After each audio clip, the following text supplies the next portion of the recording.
ಹಿರಿಯ ಶಾಸಕರು, ಕೇಂದ್ರದ ಮಾಜಿ ಸಚಿವರು ಶ್ರೀ ಬಸನಗೌಡ ಪಾಟೀಲ್ ಯತ್ನಾಳ್ ಅವರು ನಮ್ಮ ಜೊತೆ ಇದ್ದಾರೆ.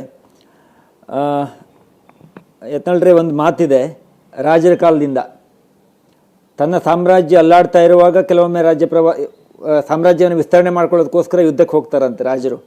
ಇನ್ನೊಂದು ಕಡೆ ತಾನಿರುವ ವ್ಯವಸ್ಥೆ ಸರಿ ಇಲ್ಲದೆ ಇರುವಾಗ ತನ್ನ ವ್ಯವಸ್ಥೆ ತನಗೊಂದು ರೀತಿ ವಿರುದ್ಧ ಹೋಗ್ತಾ ಇದೆ ಅಂದಾಗಲೂ ಕೂಡ ಅದನ್ನು ಸರಿಪಡಿಸ್ಕೊಳ್ಳೋ ಕಾರಣಕ್ಕೋಸ್ಕರ ಯುದ್ಧಕ್ಕೆ ಹೋಗ್ತಾರಂತೆ, ಸಾಮ್ರಾಜ್ಯ ವಿಸ್ತರಣೆಗೆ ಹೋಗ್ತಾರಂತೆ. ಈಗ ಯತ್ನಾಳರು BJP ಇಲ್ಲ, ಎಲ್ಲರಿಗೂ ಗೊತ್ತಿದೆ. ಈಗ ಯಾವ ಕಾರಣಕ್ಕೆ ಅವರು ರಾಜ್ಯ ಪ್ರವಾಸವನ್ನು ಮಾಡ್ತಾ ಇದ್ದಾರೆ? ಈಗಾಗಲೇ 15-16 ಕಡೆಗಳಿಗೆ ಹೋಗಿ ತನ್ನ ಸಾಮರ್ಥ್ಯವನ್ನು ತೋರಿಸ್ಕೊಳ್ಳೋದಕ್ಕೋ ಅಥವಾ ಈಗಿರುವ ವ್ಯವಸ್ಥೆಗಳಾಗಿರುವ ಲೋಪವನ್ನು ಸರಿಪಡಿಸ್ಕೊಳ್ಳೋದಕ್ಕೋ? ನೋಡಿ, ಈಗ ನನ್ನನ್ನು ಯಾವುದೇ ಕಾರಣಗಳಿಲ್ಲಾರ್ದೇ ಪಕ್ಷಕ್ಕೆ ದ್ರೋಹ ಮಾಡದೇ ಇರುವಾಗ, ಪಕ್ಷಕ್ಕೆ ಯಾವುದೇ ರೀತಿ ನಾನು ಟೀಕೆ ಟಿಪ್ಪಣಿ ಮಾಡಿಲ್ಲ, ರಾಷ್ಟ್ರೀಯ ನಾಯಕರ ಬಗ್ಗೆ ಏನೂ ಹಗುರವಾಗಿ ಮಾತಾಡಿಲ್ಲ. ಆದಾಗ್ಯೂ ಸಹ ಕರ್ನಾಟಕದಲ್ಲಿ BJPಯಲ್ಲಿ ಆಗ್ತಿರುವಂಥ ಬೆಳವಣಿಗೆಗಳ ಬಗ್ಗೆ ನಾನು ಮಾತಾಡಿದ್ದೇನೆ. ಇದರ ಅರ್ಥ ಯಾರಿಗೋ ಒಬ್ಬ ವ್ಯಕ್ತಿ ಒಂದು ಕುಟುಂಬಕ್ಕೆ ಮಾತಾಡಿದ್ದಕ್ಕೇ ಉಚ್ಚಾಟನೆ ಮಾಡೋದಲ್ಲ. ಆದಮೇಲೆ ಇಡೀ ರಾಜ್ಯದಲ್ಲಿ ನಾನು ಎಲ್ಲ ಜಿಲ್ಲೆಗಳಲ್ಲಿ ಪ್ರವಾಸ ಮಾಡ್ತಾಯಿದ್ದೇನೆ. ಇನ್ನು 2-3 ಜಿಲ್ಲೆ ಉಳಿದಿರ್ಬೋದು ಭಾಳ, ಆದರೆ ಅಲ್ಲಿಯೂ ಸಹ ಜನ ಕರೆದು, ಮೊನ್ನೆ ಶಿವಮೊಗ್ಗಕ್ಕೆ ಹೋಗಿದ್ದೆ, ಸುಮಾರು 15,000ಕ್ಕಿಂತ ಹೆಚ್ಚು ಜನ ಸೇರಿದ್ದರು. ಯಾರು ಬಲಾಢ್ಯ ಯಡಿಯೂರಪ್ಪನವ್ರ ಕೋಟೆಯಲ್ಲೂ ಸಹ ಜನರ ಭಾವನೆ ಏನಿದೆ ಅಂದರೆ ಬದಲಾವಣೆ ಆಗಬೇಕು, ಹಿಂದುತ್ವ ಗಟ್ಟಿಯಾಗಿ ಮಾತಾಡೋಂಥವ್ರು, ಒಳ್ಳೆಯ ಭವಿಷ್ಯದಲ್ಲಿ ನಮ್ಮ ಸಂಘಟನೆ ಹಿಂದೂಗಳ ರಕ್ಷಣೆ ಆಗಬೇಕು ಅನ್ನೋಂಥ ಭಾವನೆ ಇಡೀ ರಾಜ್ಯದಲ್ಲಿ ಬರ್ತಾಯಿದೆ. ಆ ಹಿನ್ನೆಲೆಯಲ್ಲಿ ಇಡೀ ರಾಜ್ಯದಲ್ಲಿ ನಾನು ಹೋದಲ್ಲೆಲ್ಲ ನಾವೇನು ಹಣ ಕೊಟ್ಟೆಲ್ಲ, ಅವ್ರಿಗೇನು ಊಟದ ವ್ಯವಸ್ಥೆ ಮಾಡಿಲ್ಲ, ದುಡ್ಡು ಕೊಟ್ಟು ಕರ್ಕೊಂಡು ಬಂದಿಲ್ಲ. 10,000 20,000 ಜನ ಸೇರ್ತಾರಂದರೆ ಜನರಿಗೆ ಕರ್ನಾಟಕ ಭಾರತೀಯ ಜನತಾ ಪಾರ್ಟಿಯಲ್ಲಿ ಒಂದು ಒಳ್ಳೆಯ ನಾಯಕತ್ವ, ಹಿಂದುತ್ವ ಪರವಾಗಿರುವಂಥ ಒಂದು ಗಟ್ಟಿ ಧ್ವನಿ ಬೇಕಾಗಿದೆ. ಅದನ್ನು ನಾವು ಇವತ್ತು ಈ ಪ್ರವಾಸ ಮೂಲಕ ಒಮ್ಮೊಮ್ಮೆ ತಾವು ಹೇಳ್ದಂಗೆ ಯಾವಾಗಲೂ ಒಬ್ಬ ವ್ಯಕ್ತಿ ನಿಂತ ನೀರಲ್ಲ ರಾಜಕಾರಣದಾಗ. ಅಲ್ಲಿ ಉಚ್ಚಾಟನೆ ಮಾಡಿದ್ಮೇಲೆ ಸುಮ್ಮನೆ ನನ್ನ ಮತಕ್ಷೇತ್ರ ಆಯಿತು ಅಂತ ಹೇಳಿಕೊಂಡಿರುವಂಥದ್ದೆಲ್ಲ. ರಾಜ್ಯದಲ್ಲಿ ಮತ್ತೊಂದು ಸುತ್ತು ನಾವು ಪ್ರವಾಸ ಮಾಡಿ ನಮ್ಮನ್ನು ನಾವು ಪರಿಚಯ ಮಾಡ್ಕೋದು ಅಷ್ಟೇ ಅಲ್ಲ, ನಮ್ಮದು ಪರೀಕ್ಷೆ ನಾವು ನಿಜವಾಗಿಯೂ ಹಿಂದುತ್ವದ ಏನು ವಿಚಾರಗಳು ಜನರಿಗೆ ಒಪ್ಪಿಗೆ ಇದಾವೋ ಇಲ್ಲ ಅನ್ನೋಂಥದ್ದು ಪರೀಕ್ಷೆ ಮಾಡ್ತಾಯಿದ್ದೀವಿ. ಇದರಲ್ಲಿ 100ಕ್ಕೆ 100ರಷ್ಟು ನಾವು ಯಶಸ್ವಿಯಾಗಿದ್ದೀವಿ.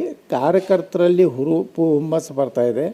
ಹಿಂದುತ್ವದ ಒಬ್ಬ ವ್ಯಕ್ತಿ ಕರ್ನಾಟಕ BJPಯಲ್ಲಿ ಬೇಕು ಅನ್ನೋಂಥ ವಾತಾವರಣ ಈ ರಾಜ್ಯದಲ್ಲಿ ಸೃಷ್ಟಿಯಾಗಿದೆ. ನಿಮಗೆ ರಾಜ್ಯ ಪ್ರವಾಸ ಮೂಲಕ ಗೊತ್ತಾಗ್ತಾ ಇದೆ, ಇಲ್ಲ ಯತ್ನಾಳ್ ಹೋಗ್ತಾ ಇರೋ ದಾರಿ ಸರಿ ಇದೆ ಅಂತ ಜನರ ಅಭಿಪ್ರಾಯಗಳು ಹೇಳ್ತಾ ಇದೆ ಅಂತ ನಿಮ್ಮ ಮಾತಿನ ಅರ್ಥವಾ?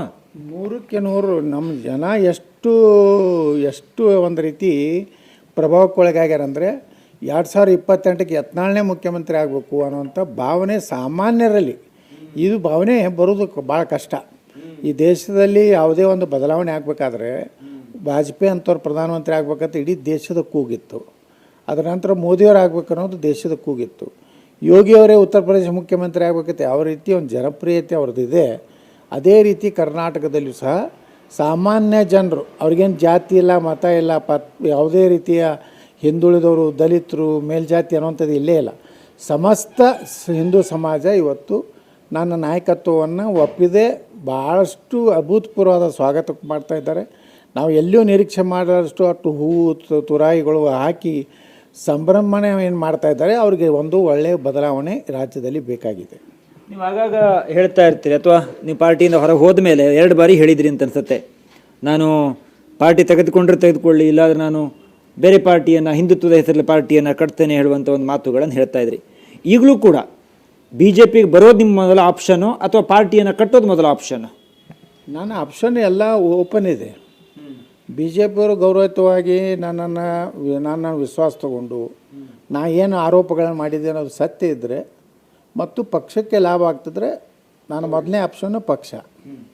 ಇಲ್ಲಪ್ಪ ಅಂದರೆ ನಾನು ಹಾದಿ ನನಗಿದೆ, ನಾ ಏನು ನಿರ್ಣಯ ಮಾಡಬೇಕು, ಕಾಲಘಟ್ಟದಲ್ಲಿ ಯಾವ ರೀತಿ ನಿರ್ಣಯ ಮಾಡಬೇಕು ಮಾಡ್ತೇನೆ. ಆದರೆ ಮಾನ್ಯ ವಿಧಾನಸಭೆಯಲ್ಲಿ ಸಹ ಸಿದ್ದರಾಮಯ್ಯನವ್ರು ಹೇಳಿದ್ರು ನನಗೆ, ನೀವು ಒಂದು ವೇಳೆ ಪಕ್ಷ ಮಾಡಿರಿ, ನೀವು ಅಧಿಕಾರಕ್ಕೆ ಬರ್ರಿ ಅಂತ ಹೇಳಿದಾಗ ನಾನು ಸಿದ್ದರಾಮಯ್ಯವ್ರಿಗೆ ಹೇಳಿದ್ದು, ನಾನು ಹಿಂದೂ ಮತ ಬ್ಯಾಂಕನ್ನು ಒಡಿಲಿಕ್ಕೆ ತಯಾರಿಲ್ಲ.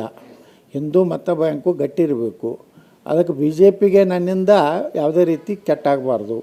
BJP ಮತ ಬ್ಯಾಂಕೂ ಉಳಿಬೇಕು, ಹಿಂದುತ್ವನೂ ಉಳಿಬೇಕಂತ ಹೇಳಿ ಆ ದಾಟಿಯಲ್ಲಿ ನಾನು ಇವತ್ತು ಇದ್ದೇನೆ. ಕೆಲವೊಂದು ಸಲ ಹೇಳ್ತಾರೆ, ಈಗ ನಾಳೆ ನಾವು ಪಕ್ಷ ಮಾಡ್ತೀನಿ ಅಂತೇಳಿ ನಾನು ನಿರ್ಣಯ ತೊಗೊಂಡ್ರೆ ಇದಕ್ಕೆ ಕಾಂಗ್ರೆಸ್ನವರು ಫಂಡ್ ಕೊಡ್ತಾ ಇದ್ದಾರೆ, ಸಿದ್ದರಾಮಯ್ಯ ಮತ್ತು ಡಿ ಕೆ ಶಿವಕುಮಾರ್ ಇವರು ಹಿಂದೆ ಅದು ಹಣ ಕೊಡ್ತಾ ಇದ್ದಾರೆ ಅನ್ನೋಂಥ ಆರೋಪನೂ ಮುಂದಿನ ಭವಿಷ್ಯದಲ್ಲಿ ಮಾಡೇ ಮಾಡ್ತಾರೆ, ನನಗೆ ಗೊತ್ತಿದೆ ಬಿ ಜೆ ಪಿಯವರು. ಆದರೆ ಸಿದ್ದರಾಮಯ್ಯ ಡಿ ಕೆ ಶಿವಕುಮಾರ್ ಕಡೆ ದುಡ್ಡು ತಿಂದು ನಾನು ನಮ್ಮ ಹಿಂದೂ ಸಮಾಜವನ್ನು ಒಡೆಯುವಂಥ ಕೆಟ್ಟ ಕೆಲಸಕ್ಕೆ ನಾನು ಹೋಗೋದಿಲ್ಲ. ನಂದು ಒಟ್ಟೆ ಆಪ್ಷನ್ ಇರೋದು ಬಿ ಜೆ ಪಿ ಬಿಟ್ಟ ಮೇಲೆ ಅವ್ರಿಗೆ ತಗೋದೇ ಇಲ್ಲ, ನಾನು ಭಾಳ ಅಷ್ಟು ಅಯೋಗ್ಯ ಇದೇನಂತ ಅವ್ರು ನಿರ್ಣಯ ಮಾಡಿದ್ರೆ ಮುಂದೆ ನಾನು ನನ್ನ ಹಾದಿಯನ್ನು ನೋಡ್ಕೋಬೇಕಾಗ್ತದೆ. ಅವಾಗ ಮಾತ್ರ ಗಂಭೀರವಾಗಿ ನಾನು ಏನು ನಿರ್ಣಯ ತಗೋತೇನೆ.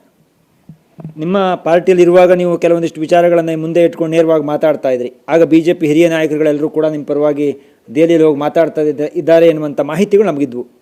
ಆದರೆ ಈಗ ನೀವು ಪಾರ್ಟಿಯಿಂದ ಹೊರಗಡೆ ಹೋಗಿದ್ರಿ, ನೇರ ನಿಮ್ಮನ್ನು ಭೇಟಿ ಮಾಡೋದಾಗಲಿ ಮಾತುಕತೆಯನ್ನು ಮಾಡೋದಾಗಲಿ ಬಹುಶಃ ಮಾಡಿರಲಿಕ್ಕಿಲ್ಲ.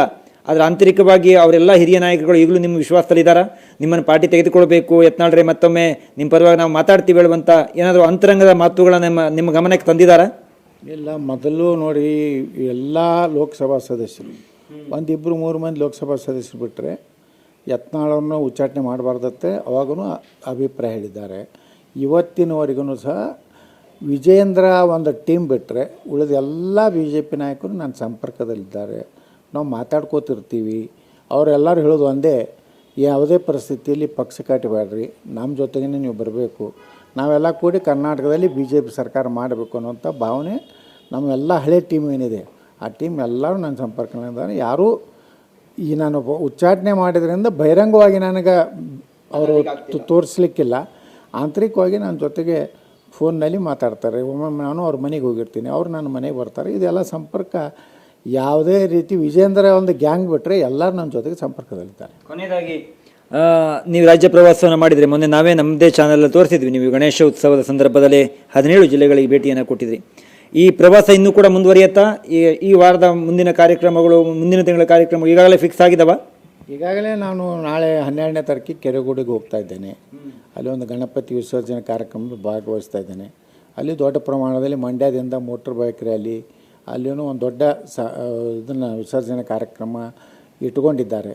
ಇನ್ನೂ ಕೆಲವೊಂದು ಕಡೆ ನಾನೇ ಬರಬೇಕು ಗಣಪತಿ ವಿಸರ್ಜನೆಗೆ ಅಂತೇಳಿ ಕೆಲವೊಂದು ಜಿಲ್ಲೆಯಲ್ಲಿ ಇನ್ನೂ ಗಣಪತಿಗಳನ್ನು ಇನ್ನೂ ಏನು ವಿಸರ್ಜನೆ ಮಾಡದೇ ಇಟ್ಕೊಂಡಿದ್ದಾರೆ. ನನ್ನ ಪ್ರವಾಸ ನಿರಂತರ ಇರ್ತದೆ. ನಾನು ಈಗಾಗಲೇ ಏನು ರಾಜ್ಯದಲ್ಲಿ ಅಡ್ಡಾಡಿದ್ದೀನಿ, ಇನ್ನೂ ಯಾವ ಜಿಲ್ಲೆಗಳದೋ ಮೊನ್ನೆ ಚಿಕ್ಕಬಳ್ಳಾಪುರ ಹೋಗಿದ್ದೆ, ಅದರ ನಂತರ ಶಿವಮೊಗ್ಗ ಹೋದೆ, ನಾಳೆ ಕೆರೆಗೋಡು ಹೋಗ್ತಾ ಇದ್ದೇನೆ. ಮುಂದಿನ ವಾರದ ಪ್ರೋಗ್ರಾಮ್ ಈಗ ಫಿಕ್ಸ್ ಆಗ್ತಾಯಿದೆ. ಆದ ತಕ್ಷಣ ಮತ್ತೆ ನನ್ನ ಪ್ರವಾಸ ನಿರಂತರ ಇರ್ತದೆ.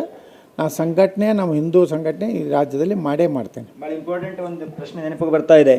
ಯತ್ನಾಳ್ರೆ ಅವತ್ತು ನೇರ ಮಾತಾಡ್ತಾರೆ ಹೇಳುವಂಥದ್ದೊಂದು ನೋಡಿದ್ದೀವಿ ನಾವು. ಹೀಗಾಗಿ ಯತ್ನಾಳ್ರನ್ನ ಪಾರ್ಟಿ ಮತ್ತೊಮ್ಮೆ ಕರ್ಕೊಳ್ಳಿ, ನಾವು ಹೈಕಮಾಂಡ್ ನಾಯಕರ ಜೊತೆ ಮಾತಾಡ್ತೀವಿ ಹೇಳುವಂಥ ಒಂದು ಶ್ಯೂರಿಟಿಯನ್ನು ಯತ್ನಾಳ್ರೆ ಏನು ಇನ್ನು ಬೇರೆ ಯಾವ ರೀತಿ ಮಾತಾಡಲ್ಲಪ್ಪ, ನಾನು ಅದಕ್ಕೆ ಜವಾಬ್ದಾರ ಅಂತ ಹೇಳಿ ಜವಾಬ್ದಾರಿಯನ್ನು ತೆಗೆದುಕೊಳ್ಳೋದಕ್ಕೆ ನಾಯಕರೇನಾದ್ರು ಹಿಂದೇಟಾಗ್ತಾ ಇದ್ದಾರೆ. ಆ ರೀತಿ ನಿಮ್ಗೇನಾದ್ರು ಅನಿಸಿದ್ಯಾ? ನಾನೇನಾದ್ರು ಮಾತಾಡ್ಬಿಡ್ತೀನಿ, ಅದಕ್ಕೋಸ್ಕರ ನನ್ನ ಪರವಾಗಿ ಬರ್ತಾ ಇಲ್ಲ ಅನ್ನುವಂಥ ಭಾವನೆ ನಿಮಗೂ ಬಂದಿದೆಯಾ?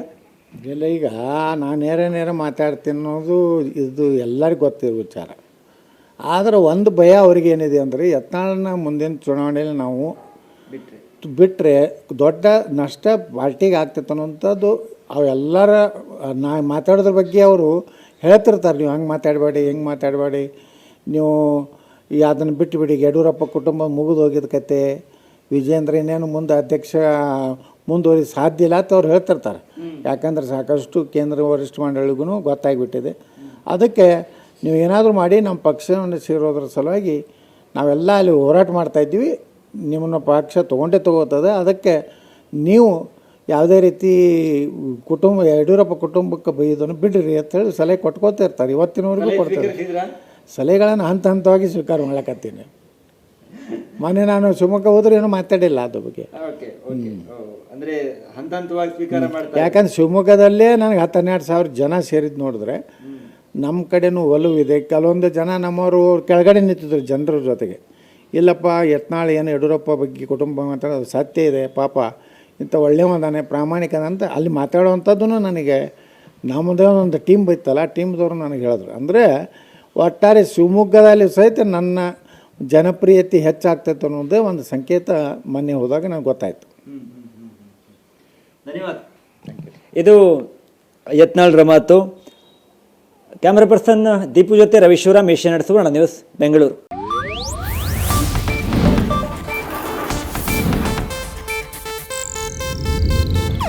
ಇದು ಏಷ್ಯಾನೆಟ್ ನ್ಯೂಸ್ ನೆಟ್ವರ್ಕ್ ಪ್ರಸ್ತುತಿ.